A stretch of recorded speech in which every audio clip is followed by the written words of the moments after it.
دا څو څو خو د لوږې مړ کړلم څو سپی السلام علیکم. را بخښه کوه نو خو د چا کوچنیان نه یې کور کې څوک نه یې نو مجبور یو ډیواله چې دغسې د خو زه خپله مسافر یم نو نوکۍ مې وځنډول دغسې اشپزي مې درته کړې ده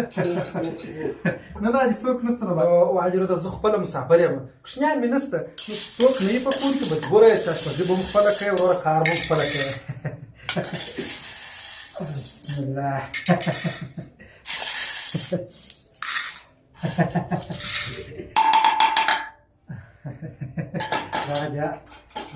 دغه دې کاچوغې دي واخله کش ورکړه دا کش ورکړه ډوډۍ مور سره خوره دغسې وخوره څنګه دي خوند یې څنګه دي بیخي سم دي لږ غوړیا نشته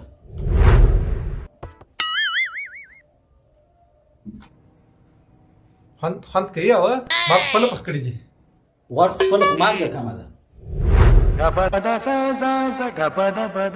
اوس څنګه سو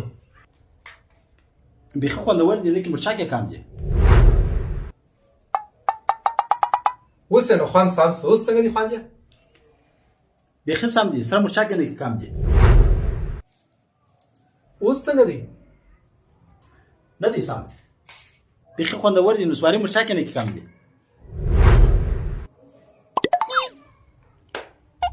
اوس څنګه دي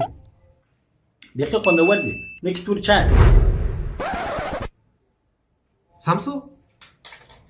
بیخي خوندور دي نه کې اوبه کمې دي اوس به نو خوند سم الحمدلله اشهد ما وما وخوړله وجنې خو مې نشکم پخ کړي وای الحمدلله نوش جان ډېر ښه خوند چې پاره طریقه چې بس خدای پاک دې خیرات قبول کړه او ستا قربان سم ګوره تا د ستړیاوې ولیدلې چې مېرمن په کور کې نه انسان ډېر ستړی نو دا راته ووایه د کوم رئیس مسافر یې چې رښتیا سي ستاسې نو څه پټه موږ ستاسې خو انډیوالان یو ملګري یو سره خوند خو یې وکړي او ما خپله پخ کړي نو خبره داسې ده چې ما خو واده نه دي کړي زه مېرمن نه لرم